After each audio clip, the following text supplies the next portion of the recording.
바이든 민주당 후보가 드디어 러닝메이트인 부통령 후보를 공개했습니다.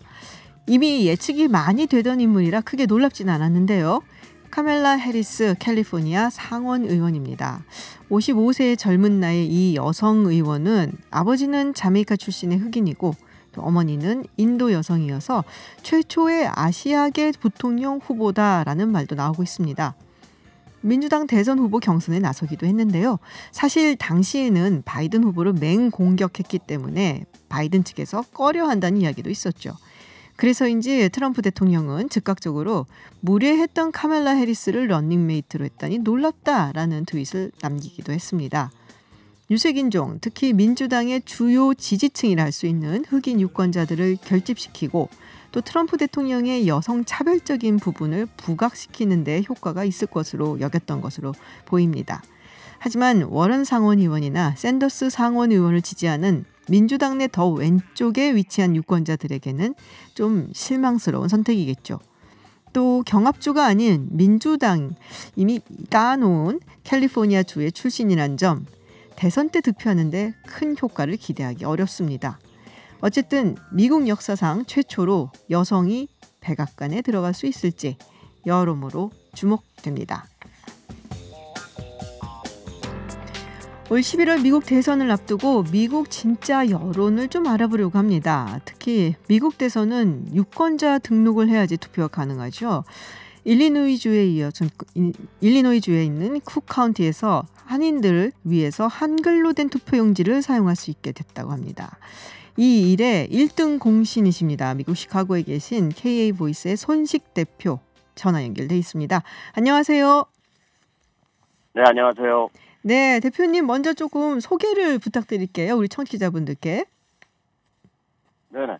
저는 현재 여기 KA보이스에서 대표를 맡고 있는 손식이라고 합니다. 그래서 저희 KA보이스는 2011년부터 우리 일리노이에 사는 우리 한인들이 미국 주류사회에서 당당한 목소리를 내면서 주인으로 행세하는 주권의식을 발휘하자 이렇게 기치를 걸고 우리 한인 권익신장 운동을 시작했어요. 지금까지 많은 활동을 해오고 있습니다. 네, 그러시군요. 근데 제가 오프닝에 좀 소개를 해드렸는데 지금 쿡 카운티 여기서 이제 올해 선거부터 한글로 된 투표용지를 사용할 수 있게 되었다. 이제 미국 같은 경우는 이제 주에서 선거 관리를 하고 또 카운티마다 또 투표 용지도 좀 다르기도 하고 이렇잖아요. 이게 이제 대표님이 해내신 일이란 거죠? 그렇습니다. 그래서 이제 저희가 우리 한인들이 선거 참여하기 위한 활동을 계속 진행하면서 한인이 선거에 참여하는데 가장 큰 장애물이 무엇인가 이렇게 봤더니 그게 언어 장벽이었습니다. 아무래도 영어가 불편한 우리 1세분들이 선거하는 가서 외국인들이 많은 곳에 혼자 들어가는 것은 사실 굉장히 부담을 느낍니다. 그래서 그런 부분들을 어떻게 하면 없앨 수 있을까 그래서 한글 투표용지를 만든다라면 쉽게 투표를 하실 수 있을 것이다라고 생각을 하게 됐고요. 그것을 위해서 지난 5년간 2015년부터 저희가 캠페인을 시작해서 드디어 이제 2019년 10월에 쿡 카운티에서 결정이 났고요. 그래서 올해 2020년 선거가 우리 쿡 카운티 사는 우리 한인들이 처음으로 한글 투표용지를 사용하게 되는 겁니다. 아, 그렇군요. 이게 은근 이 미국 투표용지 또 굉장히 또 뭐 많잖아요. 그리고 이게 약간 좀 장애가 된다라고 말씀하신 분들이 꽤 많았는데 이게 한글로 된 투표용지가 이제 사용이 된다면은 말씀하신 것처럼 이민 1세분들 좀 연세가 있으신 분들한테는 훨씬 더 덜 부담스럽게 투표에 참여할 수 있겠다라는 생각이 드는데요. 자, 미국은 우리랑 좀 여러 가지 다르잖아요. 특히 이 부분. 유권자 등록을 자기가 알아서 해야 된다. 한국은 자동적으로 되거든요. 근데 이제 미국은 알아서 해야 되기 때문에 이 유권자 등록을 이제 우리가 뭐랄까요, 정당 차원에서는 막 이렇게 하라고 자꾸 권장을 많이 합니다. 이게 일리노이 주는 언제까지가 데드라인이죠? 유권자 등록은 이 주마다 이제 방식이 약간씩 차이가 있습니다. 일리노이 주 같은 경우는 이제 보통은 이제 선거를 앞두고 유권자 등록 기간이 이제 발표가 됩니다. 그래서 이제 선거 앞에 몇 달 기간을 주게 되는 거고요. 또 선거 전에 미리 할 수도 있습니다. 근데 이제 일리노이 같은 경우는 우리 이민자들이 지속적으로 이제 유권자 등록을 좀 더 편하게 이렇게 해달라는 요구를 많이 해왔었습니다. 네네. 그래서 일리노이 같은 경우는 현재 이 투표 당일날에도 투표를 할 네네. 수가, 유권자 등록을 할 수가 있습니다.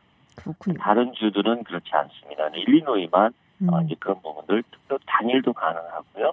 그 전에도 유권자 등록을 할 수 있는 기간들이 이제 상대적으로 다른 주에 비해서 기간이 길고 많습니다. 그렇군요. 온라인도 되나요? 온라인으로는 안 됩니다. 온라인은 안 되고. 온라인으로 네. 그렇죠. 온라인으로 한다는 것은 온라인으로 이제 자신의 인포메이션을 작성을 하시면 네. 그 작성된 폼이 본인 집으로 날라옵니다. 그러면 그것을 이제 서명을 하셔서 다시 보내셔야 됩니다. 그렇군요. 자, 대표님 저희가 해외로 전화 연결을 하다 보니까 상태가 조금 좋지 않아서요. 연결을 조금 다시 해서 이야기를 소식을 좀 더 들어보도록 하겠습니다. 잠시 후에 다시 연결 시도해 보겠습니다. 네, 교통 정보를 듣고 오려고 했는데 시간이 많지가 않아서요. 지금 다시 연결이 되어 있습니다. 시카고에 계신 KA 보이스의 손식 대표 전화 연결돼 있습니다. 대표님 다시 돌아왔습니다. 네. 네. 지금 청취자 질문이 하나 들어왔어요. 카운티가 뭐냐라는 질문, 사람이 먼저님께서 지금 이제 질문을 해주셨는데 우리 대표님께서 좀 설명을 짧게 해주시죠. 네. 일단 행정구역입니다. 네. 이제 한국에서는 이제 도 단위가 있고 시 단위가 있듯이 네네. 여기는 이제 주가 있고 카운티가 있습니다. 그래서 일리노이주 같은 경우는 제가 인구를 보자면 1,200만 정도가 됩니다. 네. 그 중에 쿡 카운티가 절반이라고 보시면 됩니다. 그러니까 쿡 카운티는 미국에서 두 번째로 큰 카운티가 됩니다. 그러니까 일리노이의 사실 절반을 차지하게 되는 거고요. 우리 한인들의 대부분은 3분의 2는 쿡 카운티에서 사시고 있다고 보면 됩니다. 그렇군요. 시카고도 그쪽에 있는 거죠? 네, 시카고도 쿡 카운티에 들어갑니다. 네, 그렇군요. 자, 우리 이제 한인 분들도 이제 우리 대표님 덕분에 또 쿡 카운티에 계신 분들은 이제 한글로 된 투표용지에 투표를 하실 수 있게 됐는데요. 어떻게 한인표는 향배가 어떻게 예측을 하고 계신가요? 트럼프인가요? 바이든인가요? 일단 현재 전체적인 분위기로는 바이든 후보 편입니다. 네. 전에 비하면 약간 이제 그 트렌드가 바뀐 거고요. 2008년 이후에 이게 조금씩 변화되면서 민주당 성향이 좀 강해지는 추세가 있었습니다. 아무래도 이제 이민 관련 정서라든가 이런 부분이 있기 때문에 그리고 연장자들 분들 같은 경우는 아무래도 이민자 지원 프로그램 이런 부분들이 있기 때문에 이민자의 우호적인 바이든 후보 쪽으로 흐르는 분위기가 있습니다. 그렇군요. 최근에 이제 뭐 여러 가지 여론조사 결과들 한국에서도 소식이 나오고 있어요. 뭐 두 자리 숫자로 벌어졌다라는 얘기들, 이제 바이든 후보가 앞서고 있다라는 얘기가 있는데 이제 아무래도 유권자 등록을 해야 되는 과정이 있기 때문에 우리가 그냥 일반적으로 한 여론조사 결과와 실제 투표 결과가 좀 다르잖아요. 네, 그렇습니다.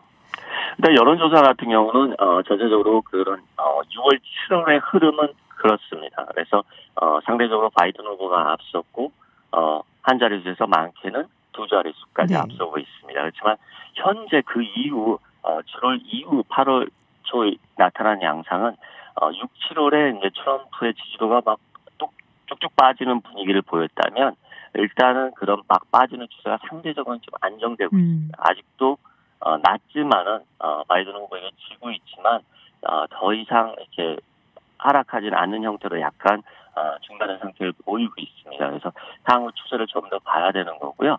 제가 강조드리고 싶은 것은 일단은 유권자 구성에 있어서 백인들이 이제 압도적으로 많기 때문에 유색 인종들이 얼마만큼 투표에 참여하느냐, 누가 더 적극적으로 투표에 참여하느냐가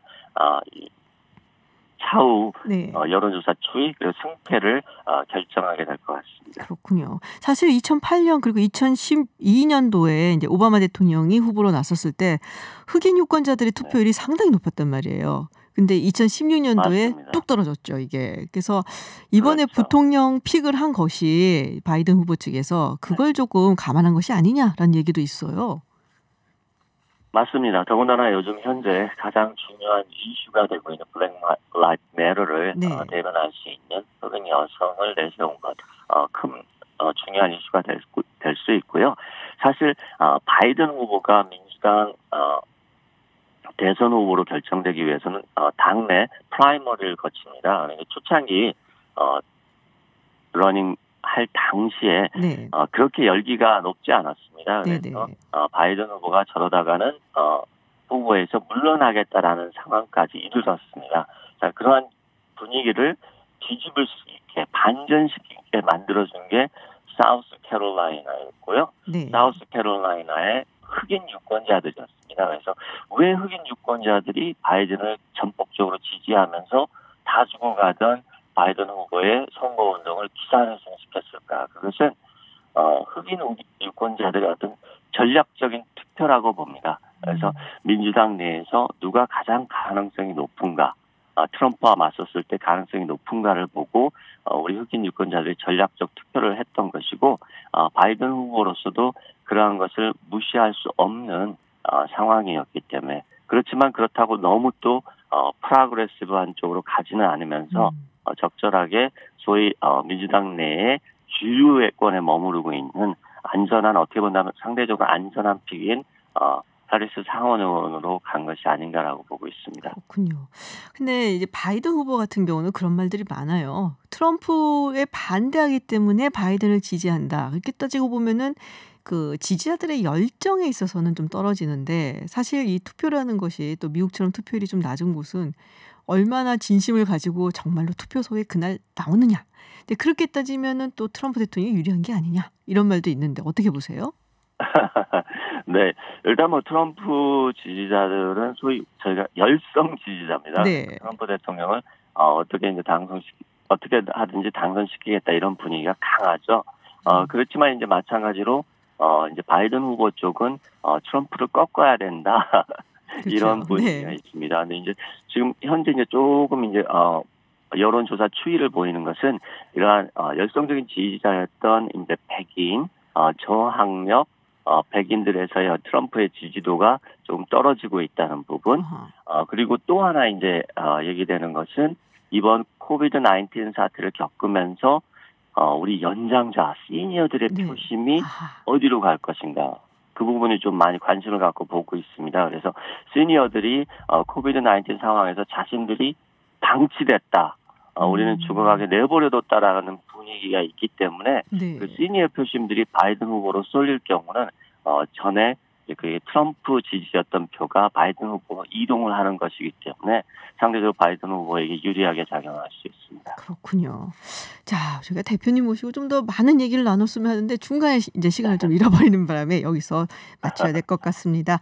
네, 오늘 말씀 고맙습니다. 네, 감사합니다. 네, 지금까지 손씨 KA 보이스 대표였습니다. 네, 해외 뉴스 알아보는 서울타임즈 시간입니다. 전주현 외신캐스터와 함께합니다. 어서 오세요. 네, 안녕하세요. 네, 유튜브 TBS FM 들어오시면 보이는 라디오로도 함께하실 수 있습니다. 자, 제가 픽에서도 말씀드렸고 방금 전 인터뷰에서도 이야기가 나왔는데요. 네. 도대체 언제 픽 하나 했었던 민주당 부통령 후보라고 해야겠죠. 네, 그렇습니다. 러닝메이트. 네. 카멜라 해리스 캘리포니아주 상원 의원으로 낙점이 됐습니다. 그렇습니다. 이제 민주당이 전당대회를 17일부터 21일까지 열거든요. 네. 그래서 다음 주 열리는 이 전당대회에서 이제 대통령, 부통령 후보로 공식 지명될 예정입니다. 검사 출신이죠. 2010년에 캘리포니아주 법무장관에 선출이 됐고요. 그때도 이 자리를 맡은 첫 번째 여성이자 첫 번째 흑인이었고요. 2016년에 캘리포니아주 상원 의원에 당선이 됐는데 현재 상원 의원 중에서 유일한 흑인 여성 의원입니다. 제가 알기로는 역사상 두 번째였을 거예요. 그래서 여러모로 유리천장을 깬 사람이다라고 했는데 이제 흑인 여성 첫 번째 부통령 후보라는 기록을 또 세우게 됐습니다. 지금까지 미국에서 여성이 부통령이 된 적이 없죠. 후보만 두 번에 올랐어요. 82년에 민주당의 페라로 전 하원 의원, 2008년에 공화당에서 페일린 전 알래스카 주지사가 후보로 지명됐는데 그때 다 대선에서 패했기 때문에 백악관에 들어간 적은 없습니다. 그래서 해리스 의원이 부통령이 되면 부통령 부인을 세컨드 레이디라고 하거든요. 이제 퍼스트 레이디에 이어서 근데 세컨드 허스밴드가 나오나요? 세컨드 젠틀맨이라고 젠틀맨. 예, 그래서 첫 번째 세컨드 젠틀맨이 탄생할 수도 있다. 이런 얘기가 나오고 있다고 합니다. 근데 경선 때 싸웠잖아요. 바이든 그렇죠. 굉장히 맹공격해서 바이든 후보에게 상당한 타격을 입힌 것으로 그때 평가가 되고 있어요. 이제 인종차별과 관련해서 같이 흑인과 백인을 같은 버스에 태우도록 하는 버싱 정책이라는 게 있었는데 거기에 그렇게 그 찬성을 하지 않았다라고 바이든이 얘기를 하면서 그때 그 캘리포니아 주에서 버스를 타면서 매일 학교 다니던 그 소녀가 바로 나다. 그래서 이게 굉장히 큰 반향을 일으키면서 네. 바이든 후보에게 타격을 입혔는데 바이든 후보의 장남이 사망을 했는데 그 보 바이든 그 사람과 굉장히 친한 사이였대요. 해리스 상원 의원이. 아, 그래요? 그 캘리포니아주 검찰총장이고 그 보 바이든은 델라웨어 법무부 장관이었어요. 그렇습니다. 맞아요. 그래서 이제 같이 일을 하는 과정에서 굉장히 친분을 쌓은 적이 있었기 때문에 그렇구나. 설마 해리스 의원이 나를 공격하랴라는 생각을 미처 하지 못했다라고 이런 얘기가 지금 나중에 후일담으로 전해진 적이 있습니다. 아 그렇군요. 네. 근데 이제 참고로 말씀드리면 이 바이든 후보가 그 가족사가 좀 슬퍼요. 그렇죠. 예, 말씀하신 그 보 네. 바이든은 사실 2015년에 뇌종양으로 사망을 했죠. 네. 그래서 그리고 이제 자식을 둘을 앞세웠어요. 네. 사실 근데 옛날에 태어나자마자 그 딸이 있었는데 네. 교통사고로 사망을 했고 네, 아내도 부인과 함께 네. 그리고 거기서 이제 그 아들 둘은 살아남았는데 네, 그 중에 한 명이었던 보 바이든은 또 2015년에 뇌종양으로 사망을 해서 가족사가 좀 슬픈 사람인데 네. 어쨌든 지금 뭐 러닝메이트로 해리스 상원 의원 지명이 이렇게 됐고 네. 여러 가지 이유 뭐 추측 다 가능하죠. 사실은. 그렇죠. 해리스 의원이 올해 55세입니다. 근데 이제 바이든 후보는 77세거든요. 네. 그래서 이제 역대 최고령 대통령 후보라는 그런 기록을 갖고 있기 때문에 약점이 나이가 될 수 있습니다. 그렇죠. 그래서 이걸 보완할 수 있다는 평가가 나오고 있고요.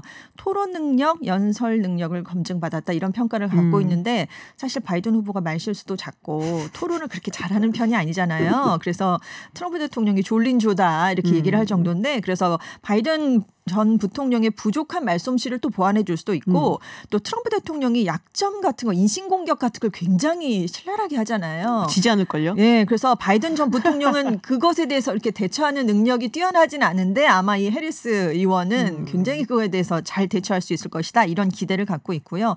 역시 인종차별 문제가 이제 이번 선거에서 화두가 될 수밖에 없기 때문에 지금 뭐 인종적으로 흑인 아버지 아시안 어머니 사이에 태어났으니까 흑인들의 표도 가져올 수 있고 또 여성표 아시안계 표도 받을 수 있는데 아버지가 또 자메이카 출신입니다. 네. 그러니까 중남미 표도 얻어올 수 있다. 굉장히 외연을 확장할 수 있는 후보다. 이런 것도 강점으로 평가를 받고 있습니다.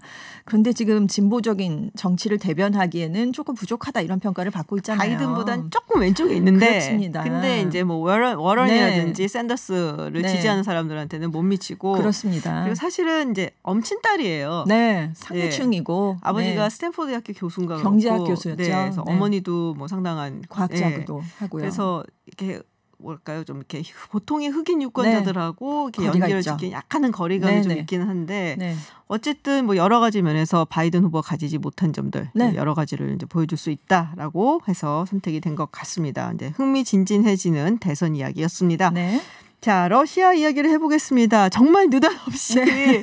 우리가 백신 레이스다 이렇게 하면서 러시아를 생각해본 지 단 한 번도 없었는데 네. 그리고 이게 제약이 그렇게 강한 나라가 아닌 걸로 아는데요, 러시아가. 그러니까요. 세계 최초로 어젯밤에 갑자기 네, 백신 푸틴 개발했다고. 대통령이 네, 코로나 백신 첫 번째 세계적인 백신 스푸트니크 5의 사용을 승인했다 이런 발표를 해버렸습니다. 네. 상당히 효율적으로 기능하고 지속적인 면역을 형성한다. 백신이 필요한 모든 검증 절차를 거쳤고 내 딸도 심지어 접종을 받았다. 이렇게 자기는 얘기를 했어요. 근데 푸틴 대통령이 접종을 받았다는 얘기는 아직까지 없거든요. 그렇기 때문에 뭐 관료들은 받았지만 네 아무튼 근데 세계 각국은 과연 안장하겠느냐 효능이 있겠느냐 이런 의문을 당연히 지금 내놓고 있습니다. 그래서 미국의 에이자 보건복지부 장관은 중요한 건 백신을 최초 개발하는 게 아니다. 전 세계인들에게 안전하고 효과적인 백신을 내놓는 것이다. 이런 비판을 내놓기도 했습니다. 상상 안 한 거죠. 안 했습니다. 지금 러시아가 일상은 마친 게 확인이 됐고요. 이달 초까지 2차 시험을 마치겠다라고 밝혔을 뿐이지 2차 시험도 어떻게 끝났다라고 얘기한 건 아니에요. 근데 이제 마지막 3단계가 수만 명을 대상으로 하는 3상인데 사실 이 단계가 굉장히 중요하고 꼭 그렇죠. 통과를 해야만 하는 단계인데 여기서 어그러지는 경우가 되게 많거든요. 사실 안 에볼라 돼서. 백신도 그렇고요. 그러니까요. 3상에서 지금 다 실패한 백신이 많은데 지금 3상을 안 한 상태에서 백신이라고 선포를 해버린 겁니다. 그리고 중요한 건 1상, 2상에 대한 결과 데이터도 과학지에 발표한 적이 적이 없어요. 그러니까 세계 과학자들이 어떤 건가 들여다보고 싶어도 데이터를 얻을 수가 없으니까 뭔지를 알 수가 없는 그런 상황입니다. 그래서 이렇게 급조를 해버리면 그 앞으로 나올 다른 백신 전체에 대한 신뢰를 훼손할 수 있다. 네. 왜냐하면 러시아가 내놨으니까 우리도 내놔야지. 그래서 이게 완전해지지 않았는데 빨리 내놓을 수 있다는 거죠. 다른 제약 회사들이 또 효과가 없는 걸로 나타나면 사람들이 코로나19 백신은 효과가 없어. 이래서 안 맞는 그런 사태를 또 불러올 수 있다라고 전문가들이 지금 굉장히 크게 우려를 하고 있습니다. 그렇군요. 이름도 굉장히 도발적이에요. 스푸트니크라고 지금 이름을 지어갖고 네. 이거 뭔가 싶은데 제가 아까 세컨 잘못 말해서 허즈밴드라고 했더니 네. 그렇게 알고 계시면 안 되고 세컨 젠틀맨입니다. 네네네. 네, 그러니까 퍼스트 레이디, 퍼스트 젠틀맨. 네, 퍼스트 그렇습니다. 젠틀맨이 여태까지 없었죠. 네. 네, 만약에 이번에 바이든 후보가 대통령이 되면 이제 세컨 젠틀맨이 네. 생기게 되는 겁니다. 어디 가서 제가 그랬다고 하지 마시고요. 네. 네. 자, 세 번째 소식입니다. 지금 이제 뭐 백신 얘기를 하면서 우리가 항상 걱정을 했던 게 이 백신 민족주의라고 해야 되나요? 백신 내셔널리즘. 뭐 이 얘기를 많이 했었잖아요. 그리고 이 백신을 가지고 또 대선이 가까우니까 트럼프 그렇습니다. 대통령이 잘 안 됐는데 됐다고 얘기할 수도 있다. 네. 10월쯤에 그래서 갑자기 백신 나왔다고 얘기할 수도 그러니까요. 있다. 이러면 어떻게 되겠느냐 이런 우려. 그리고 이제 관련 기관에 압박을 가할 수 있다는 거죠. 빨리 내놓으라고 안 됐는데. 그래서 지금 프랜시스 콜린스 미국 국립보건원 원장이 그런 우려에 대해서 질문을 했더니 이런 일이 일어나도록 허용돼서는 안 된다라고 하면서 코로나19 백신이 정치적인 수단이 돼서는 안 된다라고 그렇죠. 얘기를 했습니다. 그래서 만약에 스티븐 한 미국 식품의약국 국장이 엉성한 증거에 기반해서 코로나19 백신을 조급하게 승인한다면 자신이나 파우치 소장을 비롯한 많은 사람들이 지지하지 않겠다라고 큰 소리를 낼 것이다. 그래서 백신은 과학을 제외한 그 어떤 것에도 기반을 두고 승인될 수 없다라고 강조를 했습니다. 그렇군요. 자, 저희가 전해드렸었는데요. 네, 어제 전해드렸나요? 네. 그저께 전해드리고 그리고 어제는 아그네스 차우 얘기를 전해드렸었죠. 빙과일보 사주, 뭐 거대 언론 재벌이라고 해야 되나요? 네네. 홍콩에서 지미 라이가 체포됐었다라는 소식을 전해드렸었는데 보석으로 석방이 됐다는 얘기가 들어와 있어요. 체포된 지 36시간 만인 11일 오후 11시쯤에 우리 돈으로 한 4,454만 원의 보석금을 내고 풀려났습니다. 그래서 석방 현장에 이제 지지자들이 많이 왔는데 빙과일보는 끝까지 싸우겠다라고 어제 이제 일면 기사를 냈다고 제가 말씀을 드렸는데 그 신문을 흔들면서 끝까지 우리도 지지하겠다 이런 구호를 외쳤습니다. 근데 이제 아무 말도 남기진 않았어요. 뭔가 꼬투리를 잡힐 수도 있고 그래서 그렇지만 차를 타고 떠나면서 지지자들을 향해서 엄지 손가락을 치켜 세우는 모습, 그 모습을 남기고 갔습니다. 그리고 이제 빙과일보 사옥을 급습해서 그때 다른 그 뭐 최고 경영자, 최고 재무 책임자도 다 체포가 됐었는데요. 이 사람들도 다 풀려났고 아들 2명도 함께 체포가 됐었는데 아들도 지금 보석금을 내고 석방이 됐습니다. 그리고 어제 전해드린 아그네스 차우 전 데모시스토당 상임위원도 체포된 지 24시간 만에 우리 돈으로 한 3천만 원 정도의 보석금을 내고 풀려났습니다. 네. 아, 근데 앞으로 계속 또 검거하고 뭐 보석금을 내고 풀려나더라도 말이에요. 왜 잡았다가 이렇게 빨리 풀러주지? 이렇게 이런 무슨 의도가 있을까? 뭐 이런 얘기들이 많이 나오고 있는데요. 지금 지밀라이를 체포한 다음 날에 빙과일보가 다 완판이 됐습니다. 그리고 빙과일보의 주가가 이틀 만에 1200%나 폭등을 했어요. 사람들이 굉장히 투자를 많이 했기 때문에 그래서 지금 이런 여론에 좀 압박을 느껴서 홍콩 당국이 석방을 한 게 아니냐 이런 해석이 나오고 있는데 영국 파이낸셜 타임스는 이건 첫 번째 조치에 불과하다. 예, 지금 이것으로 완전해졌다 이렇게 생각할 수는 전혀 없고 홍콩의 민주진영 측에서도 당국이 조만간 대대적으로 검거에 나서지 않겠느냐 이렇게 예상을 하고 있다. 이런 보도를 내놨습니다. 네, 알겠습니다. 네, 해외 뉴스 알아보는 서울타임즈 여기까지 듣겠습니다. 지금까지 전주현 외신캐스터였습니다. 고맙습니다. 네, 감사합니다. 네, 지난 주말 폭우로 많은 지역이 물난리를 겪었습니다. 그중 구례군 500ml 이상의 폭우로 섬진강이 범람을 하고 또 사실상 제방이 무너지면서 정말 막대한 피해를 입었는데요. 동물들도 이번 폭우를 피하지 못했죠. 구례군 양정마을에서는 이 물에 빠져 살기 위해 지붕에 올라간 소들을 구하기 위한 작업 어제까지 이루어졌습니다. 현장에 계셨던 정기영 정가축병원 원장 연결해서 당시 상황 이야기를 좀 들어보려고 합니다. 안녕하세요, 원장님. 안녕하세요. 네, 원장님. 수의사로 활동하신 지 얼마나 되셨어요? 네. 여기 구례에서 개업한 지가 83년도에 있으니까 한 38년 정도 되나요? 아, 그렇군요. 그러면 네. 수의사 생활 구례에서 하시면서 이런 경우 처음이신가요? 처음이죠. 아, 그러셨구나. 자, 계속 이틀 연속으로 해서 천장에 계셨다고 제가 들었는데 현장에 처음 가셨을 때 그 상황이 어땠는지 좀 설명해 주시겠어요? 처음 갔을 때 상황은 수혜지구도 어느 지구나 다 마찬가지지만 특히 거기는 소를 많이 키우는 집단 농장이에요. 네. 지금 거가 많은 가구가 소를 한 1,500두 가까이 키우는데. 아, 1,500두. 예, 그런데 여기저기 죽어있는 사체 널려있지. 아이고. 지붕에 소는 여기저기. 그러니까 처참한 그 광경을 눈으로 뜨고 말 못할 정도죠. 아, 그렇군요. 돼지도 많이 기른다고 들었는데요. 예? 돼지도 많이 기른다고 들었어요. 아, 돼지는 저희 토지 쪽인데 네. 양정마을에는 없고. 아, 양정마을에는 없고. 예. 그렇군요. 예. 자, 오늘도 현장 다녀오셨나요? 예. 아, 어떤 작업하셨어요, 오늘은? 오늘은 어제까지 그 지붕에 있는 애들 다 내려보내고 오늘은 특별한 것이 없어서 그 아픈 소들 진료 좀 몇 점 보고 왔습니다. 아, 그렇군요. 아픈 소들을 진료를 보고 오셨군요. 예. 아, 그 사진을 저도 봤어요. 그 소들이 결국에는 이제 지붕에 올라가서 이렇게 구조를 기다리고 있는, 어쩔 줄 모르고. 네, 그런데 이게 지금 얼마나 버티다가 구조가 된 거예요, 그러면? 그러니까 수해난 지 짧은 건 이틀, 또 긴 건 3일까지 그렇죠. 아, 그러면 그동안 아무것도 2, 3일 정도 버텼죠. 예. 네, 그러면 소들은 아무것도 못 먹고 그냥 있었겠네요. 예, 그렇습니다. 예. 아, 자, 이제 구조를 하셨다고 이제 마쳤다고 하셨는데 소가 무겁잖아요, 원장님. 그렇죠. 그래서 그 일부 구급대원들도 소에 대해서는 그 가깝게 지낸 적이 없으니까 다루기가 힘들죠. 그래서 제가 현장에서 첫째는 대원들 안전을 우선으로 해가지고 아무 사고 없이 쉽게 내리게 어려운 과정이지만은 좀 더 안전을 유지로 해서 구해내게 됐습니다. 아, 어떻게 좀 구체적으로 그럼 구조하게 된 건가요? 작업 과정이 어떻게 되나요?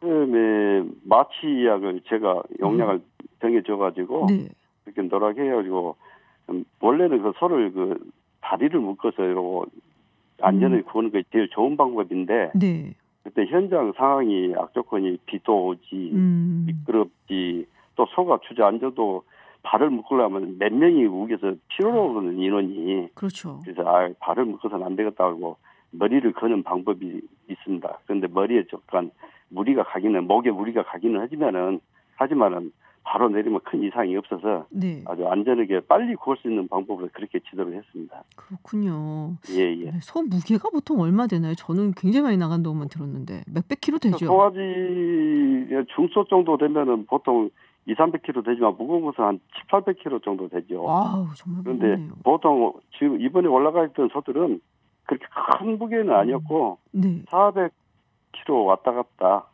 그런 정도 애들이었고 송아지도 좀 있었고 그런 상황이었습니다.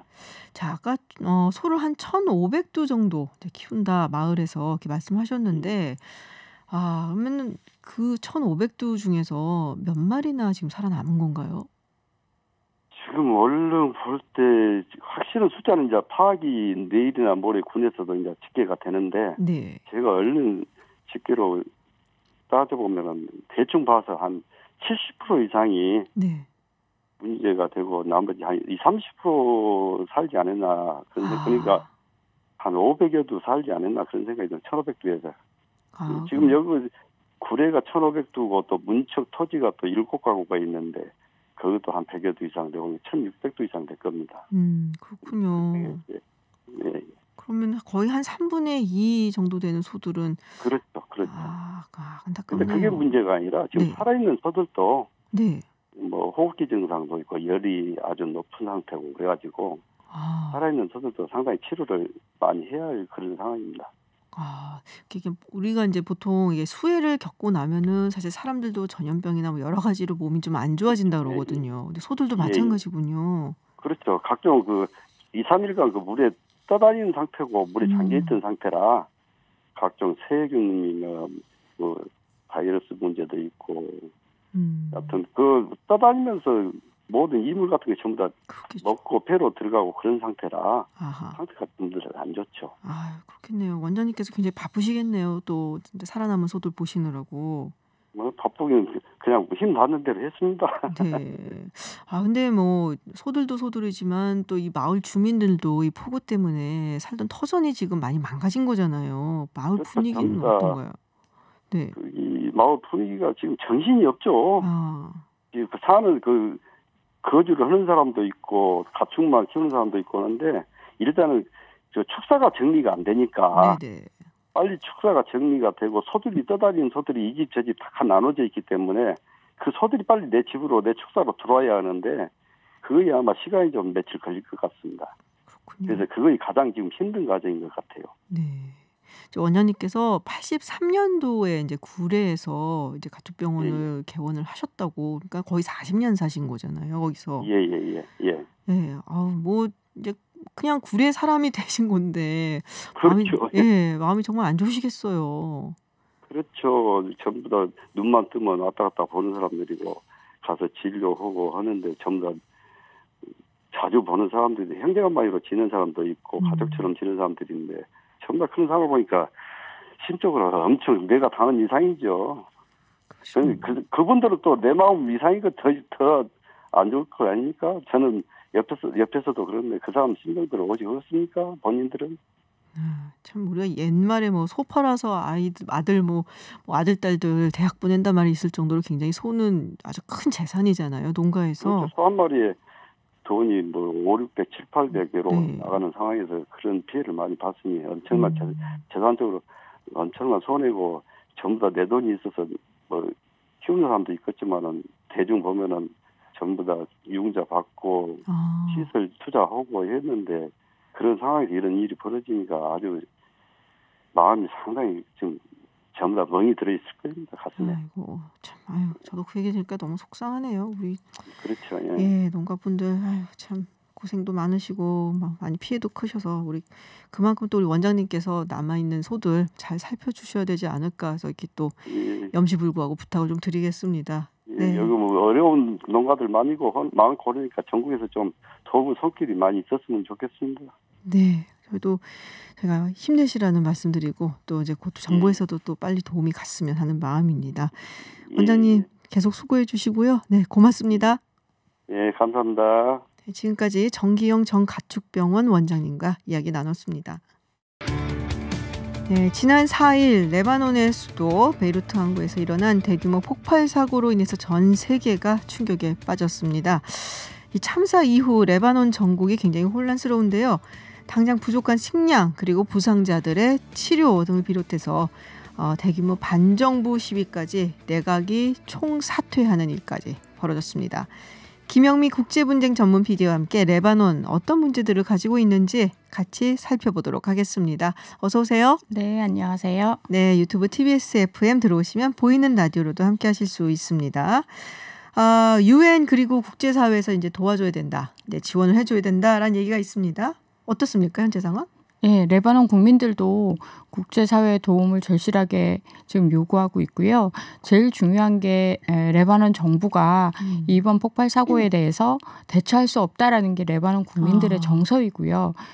그 폭발이 워낙 강력했고 그렇기 때문에 그 일대가 거의 뭐 지우개로 지워진 것처럼 없어졌다고 그렇게 얘기들을 많이 해요. 어마어마한 뭐 폭발력이었다고 얘기만 상상할 수 없을 정도였다라는 얘기만 들었거든요. 네, 그쪽이 해안도로여서 수도 베이루트에서 위로 트리폴리로 올라가는 그 도로 중간이었는데 저도 이제 그 일대를 취재하면서 많이 봤지만 굉장히 풍광도 아름답고 또 그쪽에 이제 아파트라든지 그리고 관광객들 대상으로 하는 별장이라든지 이런 곳이 되게 많았기 때문에 베이루트 시민들 입장에서는 굉장히 충격적이었을 거라고 생각이 듭니다. 그렇군요. 근데 처음엔 이게 뭐 테러냐 아니냐 이런 얘기가 좀 나왔었잖아요. 근데 알고 봤더니 그게 아니었잖아요. 좀 어처구니가 없다라고 해야 될까요? 질산암문요?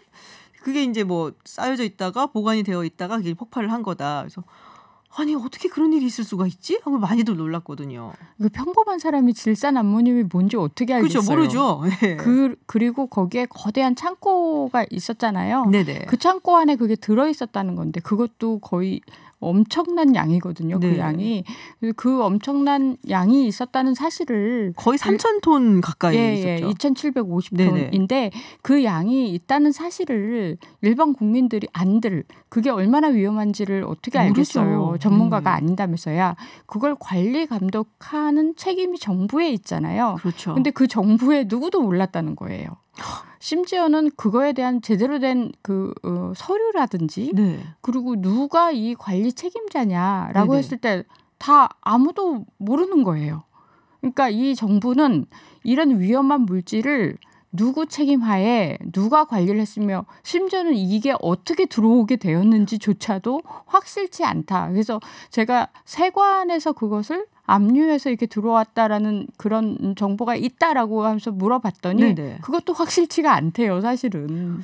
아니 이거는 정상적으로 돌아가는 국가의 모습이 아니잖아요. 그 레바논 국민들은 이런 모든 것들이 방치했기 때문에 벌어진 일이다. 그래서 제가 정부가 무능력해서 벌어진 거 아니냐라고 물으면 화를 내요. 그게 아니고 레바논 정부는 우리 레바논 국민들을 방치했다라고 얘기를 해요. 그 예로 2015년도에 벌어졌던 쓰레기 대란을 예를 드는데요. 저도 그때 이제 취재를 갔습니다만 정말 도시 전체가 쓰레기로 가득 찼었어요. 저 사진만 봤었는데 어땠어요, 정확히? 우리 이제 도로가 있잖아요. 네네. 4차선 도로가 있으면 도로에까지 쓰레기가 나와 있었어요. 그래서 쓰레기를 이렇게 피해서 운전해서 가야 될 정도로. 그래서 주택가라든지 뭐 학교 운동장까지도 쓰레기가 들어와 있었으니까. 네네. 그래서 악취도 대단했고 이게 어떻게 벌어진 일이냐면 레바논이요. 굉장히 중도의 큰 나라 같지만 우리나라 경기도만 해요. 조그맣죠. 그래서 이 끝에서 저 끝을 가도 차로 얼마 걸리지도 않아요. 그래서 이 나라에 쓰레기 매립장이 있었는데 그게 이제 한계에 찼겠죠. 그러면 정부는 다른 매립지를 찾든지 쓰레기에 대한 어떤 대책이 있어야 되는데 다 그냥 차나보다 하고 가만히 있었던 거예요. 방치. 그렇게 했던 거예요. 그러니까 쓰레기를 더 이상 매립할 수 없는 수준이 되니까 뭐 쓰레기 처리하는 그 관리들이 그냥 안 치운 거예요. 그러면 사람들은 계속 쓰레기를 바깥에 내놨을 거 아니에요. 그게 이제 점점 쌓이게 되면서 곳곳에서 쓰레기 산이 생기기 시작했죠. 그래서 제가 그럼 냄새가 나고 이러면 사람들이 불만을 좀 정부에 제시를 하고 이렇게 해야 되지 않느냐 그렇게 얘기를 했더니 수없이 했다는 거예요. 근데 누구 책임자도 없고 뭐 듣지도 않고 그래서 그때 시위가 일어나서 일명 쓰레기 혁명이라고 할 정도로 그때를 좀 이렇게 사람들이 모여갖고 시위도 하고 그렇게 했어요. 그래서 그때 그 쓰레기는 하나의 보여주는 거고 하다못해 아이들 학교 가는 그 교육 행정이라든지 뭐 서류 하나 뗀다든지 뭐 재판 일정이라든지 모든 게 다 방치였다는 거예요. 그래서 그런 방치 정부에 대한 불만이 가뜩이나 가득 쌓여 있었는데 이 질산 암모늄조차도 방치하다가 이런 대형 사고가 터졌다는 것 이것이 지금 레바논 정부에 대한 국민의 감정이 이제 거의 이 폭발 사고만큼 터지게 된 거죠. 그래서 지금 반정부 시위가 엄청 크게 일어나고 있고 그냥 레바논의 정부 건물 앞에는 거의 다 지금 뭐 고무탄, 화염병, 뭐 최루탄 이렇게 얼룩져 있는 상황이고 그런 상황인데 레바논 정부는 지금 이 상황에 대처하는 신용도 사실 잘 못하고 있는 상황입니다. 그것도 방치. 이것도 방치입니다. 근데 이제 그러면 레바논 이 정부에 대해서 조금 이야기를 들어봐야 될 것 같은데 보통 정부 같으면은 이건 뭐 민주주의라고 한다면 우리가 투표로 선출을 하니까 사실은 이제 그런 국민들의 반응에 굉장히 민감하잖아요. 도대체 레바논 정부는 어떻길래 그냥 방치하고서는 그냥 가는 건지. 그러니까 레바논 정부가 옛날에는 종파가 막 여러 개가 있어도 잘 살았어요. 근데 2006년도 전쟁을 겪고 그 전후 해서 종파 간의 싸움 이런 것들이 계속 부각이 됐어요. 사실 네. 종파를 나눈다는 건 정치하는 사람들이 자기네 권력의 구조를 파일을 나눠 먹기 위해서 하는 거지 사실상 종파는 정치를 하기 위한 한 수단이지 종파가 나눴기 때문에 정치가 복잡해지는 게 아니거든요. 그래서 이게 16개 종파가 쫙 나눠지면서 서로 물고 뜯고 그런 싸움이 벌어지게 되고 거기 2006년도에 헤즈볼라와 이스라엘이 싸우면서 이게 결정적으로 레바논에 큰 위기가 닥쳤어요. 그러니까 헤즈볼라라고 하면 이제 레바논 정당이잖아요, 사실 레바논에서는. 근데 이게 이제 미국이나 서방 국가에서는 테러 집단으로 잘 규정을 하고 있고. 그 테러 집단이라는 건 서구의 시각이고요. 그렇죠. 네. 레바논에서 헤즈볼라는 그냥 우리나라 뭐 하나의 정당. 그렇죠. 정당입니다. 네. 그래서 어쨌든 헤즈볼라도 내각에 들어와 있어요. 그러니까요. 그래서 이 헤즈볼라와 또 여러 정당이 또 싸우게 되면 골치 아프니까 그러면 우리 서로 이 직을 나눠 먹자. 그래서 대통령은 기독교 마론파가 네. 갖기로 하고 그리고 총리는 이슬람 순니파가 나눠 먹기로 하고 의장은 이슬람 시아파. 그래서 헤즈볼라가 국회의장님 나오게 된 거죠. 네. 그리고 그것뿐만 아니라 밑에 장관부터 공무원 자리까지 아주 세세하게 잘 나눠줬어요. 네. 그래서 잘 나눠 먹고 있는데 그렇게 해서 이제 분리가 확실하게 돼 있는 거예요. 네. 이건 어디까지나 종파 전쟁을 하지 말아달라는 어떤 고육지책인데 이렇게 나눠진 것까지가 이제 종파 전쟁이 일어날까봐 됐는데 여기에 이제 한 마음이 돼버린 게 뭐냐면 부정부패와 방치는 또 한 마음이 된 거예요. 어차피 뭐 대통령은 기독교 마론파가 가져가고 뭐 이런 식으로 나눠서 가지다 보니까 우리 그냥 같이 협력해서 부정부패에서 많이 부나 쌓자 뭐 이렇게 된 건가요? 서로 밀어줬죠. 부정부패를. 그래서 국정에 대해서는 방치이지만 이 부정부패에 대해서는 서로들 협력이 엄청 잘 된 거예요. 그래서 제가 종파전쟁이라는 말을 인정하지 않는 게 결국에는 그렇게 협력이 잘 되는데 네. 어떻게 저게 종파전쟁이냐. 이권이 종파를 넘는군요. 그러니까. 그렇죠. 그러니까 정치에 종파를 이용할 뿐이지 절대 이게 종파전쟁으로 바라볼 수 없다라고 보는 거죠. 그렇군요. 경제 상황도 안 좋죠. 특히 이제 네. 코로나 바이러스가 되면서 지난 3월부터 네. 무조건 봉쇄령이 내려진 거예요. 근데 봉쇄령이 내려지면 이 위기를 극복하기 위해서 의료 정책도 좀 세우고 어디 가서 키트를 좀 구해오고 또 병원을 어떻게 좀 해야 되는데 이 또한 방치가 된 거예요. 참나. 그러다 보니까 사람들이 하루 먹고 하루 살고 또 그 실업률도 높아서 25%나 됩니다. 그런 상황이니까 거기에 봉쇄령으로 나오지 못하게 하니까 사람들이 어떻게 먹고 살 수가 없는 거예요. 그렇죠. 더군다나 베이루트나 레바논은 관광 도시예요. 그래서 관광객을 상대로 먹고 사는 사람들이 대부분이고 뭐 운전 기사를 한다든지 가이드를 한다든지 네. 여행사 이런데 비행기가 끊겨버리니까 관광객 제로가 돼버린 거예요. 그럼 뭐 안에서 뭘 해결할 수 있는 것도 안 되네요, 잘. 그러니까 이제 네.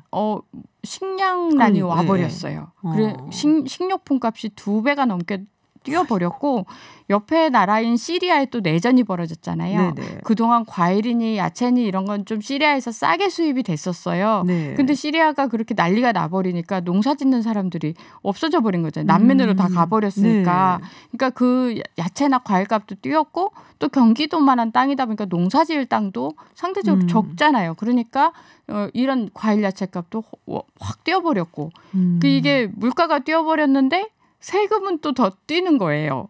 그러니까 물가 2배, 세금 2배 뭐 이래 버리니까 사람들이 식량 위기가 닥치니까 그다음부터 굉장히 화가 많이 난 거죠. 그래서 작년 12월부터 반정부 시위가 나면서 그때 총리가 한번 바뀌었어요. 네. 그때 총리는 또 그 여러 가지로 구설수에 많이 올라서 뭐 내연녀에게 185억 맞아요. 그거 본 것 같아요. 네, 그 송금을 해가지고 그것 때문에 이제 사임을 하게 된 거죠. 네네네. 국민은 굶는데 내연녀에게 185억을 송금을 한 그 남아공 모델에게 모델 그 송금을 해서 그때도 화가 나서 이제 총리를 바꿨는데 이번에 이 폭발 사고 때문에 또 총리가 또 바뀌게 된 거죠. 지금 사퇴한 상황이어서 내각이 총사퇴예요. 그러니까 뭐 정부가 비게 되는 거예요. 근데 내각의 총사퇴를 하고 다른 정부가 들어선다고 한들 마찬가지로 이거는 대통령은 어느 파에서 뭐 총리는 어느 파에서 이렇게 나눠 가져서 가면은 결국 비슷한 거 아닌가요? 해결이 되나요? 그거보다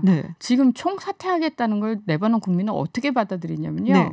책임 안 지겠다는 거잖아요. 아, 도망간다. 손 털겠다는 거잖아요. 지금 작년에 총리가 그렇게 송금할 정도면 벌써 장관, 총리, 대통령 벌써 그 이상을 다 외국에 송금하고 자기 먹을 거 다 챙겨놨다 이거예요. 레바논 부자들은 정말 부자들이에요. 아, 그렇군요. 그래서 뭐 뉴욕의 펜트하우스 이런 거 중에 레바논의 거부 뭐 이런 사람들이 많이 부동산을 구입하고 그랬다고 그렇게 카타르가 그런 줄 알았는데. 아니요, 레바논도 그렇대요. 그래서 뭐 이중 국적자도 많고 그래서 관료들은 다 자기 먹을 거 챙겨놨기 때문에 이 시점에 그 폭발 사고 누가 책임지려고 하겠어요. 그러니까 자기는 이제 손 털고 가겠습니다라는 뜻으로 받아들이는 거예요. 그러면 누가 그 자리에 들어오겠냐. 지금 이 사고의 책임을 지면서 사퇴는 하되 들어올 사람이 과연 누구냐라는 거죠. 그 능력이 있는 사람이 과연 들어오겠냐. 그러면 이제 정부가 비게 되는 초유의 사태가 벌어진다라는 게 레바논 국민들이 더 분노하게 된 거죠. 그렇군요. 지금 이런 상황에서 사실은 이제 뒷수습을 하러 들어가야 되는 건데 이게 뭐 쉽진 않을 거 아니에요. 그래서 거기에 아무도 안 들어올 것 같다라고 보니까 이제는 그러면 정부가 없는, 그렇지 않아도 방치였는데 그야말로 방치할 정부조차 없게 되는 그런 상황이 될까 굉장히 우려스러운데, 근데 원래 베이루트가 굉장히 유명하잖아요. 아름답다고, 중동의 파리다 뭐 이런 말까지 있었는데. 제가 취재 가면서 중동에 취재 가서 그래도 좀 인간답게 살 수 있는 곳이 베이루트였고 그 유럽하고 비슷해요. 해변에 뭐 바도 줄비하게 있고 그래서 관광객들이 사시사철 와가지고 사람들도 되게 오픈 마인드고 나름 굉장히 좋은 그런 도시 중에 하나였기 때문에 그 아름답던 베이루트가 저렇게 쓰레기로 막 가득 찬 모습 보고 제가 굉장히 그때 놀랐는데 지금 현재 모습은 그때보다 더 절망적인 것 같습니다. 그렇군요. 자, 그러면 이렇게 되면은 어떻게 될까요? 앞으로 정말 제가 이 얘기만 들어도 야, 이제 레바논 그럼 어떻게 되나 싶은데. 사실 레바논 국민들 입장에서는 더 깝깝한 일이겠죠. 그런데 그들은 차라리 우리를 좀 식민 통치해줄 나라 없냐고. 프랑스도 다시 오라고. 프랑스가 다시 오든지 누가 좀 다시 왔으면 좋겠다라고 할 정도로 지금 정부에 대한 불신이 굉장히 크기 때문에 특히 이제 뭐 여러 나라에서 구호에 손길을 주려고 노력을 하고 심지어는 숙적인 이스라엘조차도 구호 물품을 지금 보내고 있잖아요. 그러면 이걸 정부를 통해서 주게 되면 이게 또 부정부패, 전 세계 부정부패 지수가 이제 180국 중에 레바논이 137위입니다. 그러면 고양이한테 생선을 주는 거 아니냐. 그래서 이 구호자금 받는 것조차도 레바논 국민들은 되게 조심스러워해요. 그래서 이거를 국제사회가 사고 조사를 정확하게 좀 해주고 이 구호자금이 레바논 국민들한테 좀 골고루 갈 수 있도록 유엔이 좀 움직여 달라.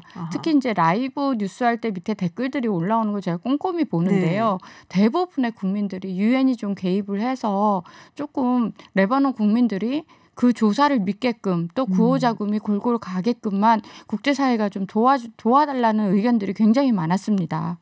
참 초유의 사태네요. 우리 뭐 국내에 있는 정부를 못 믿고 지금은 사실은 공백 상태나 마찬가지긴 하지만 해외에서 와서 우리 좀 봐달라, 이게 잘 되고 있는지 좀 지켜봐달라, 좀 지켜달라 뭐 이런 얘기를 하는 게 쉽지 않은데, 자 이게 좀 그러고 보면은 이제 레바논 국민들이 얼마나 지금 좌절감에 빠져 있는 건가 참 짐작할 수 있는데, 이런 거 보면은 제대로 된 정부가 있다는 것이 얼마나 중요한 것인가라는 생각을 할 수밖에 없게 됩니다. 레바논도 한때 제대로 된 정부가 있었습니다. 그런데 이렇게 된 데에는 레바논 정부가 부정부패할 수 있었던 것 중에 하나가 바로 그 종파라는 것을 앞세운 권력욕이 이 순간까지 왔었고요. 또 레바논은 항상 국제적으로 안보 이슈가 항상 초점이 됐던 나라입니다. 팔레스타인 난민촌이 레바논에 있는데 거길 중심으로 무장 세력들이 활동을 했고 또 밑으로 이제 이스라엘 국경에서 계속 헤즈볼라와의 마찰이 있었던 나라이죠.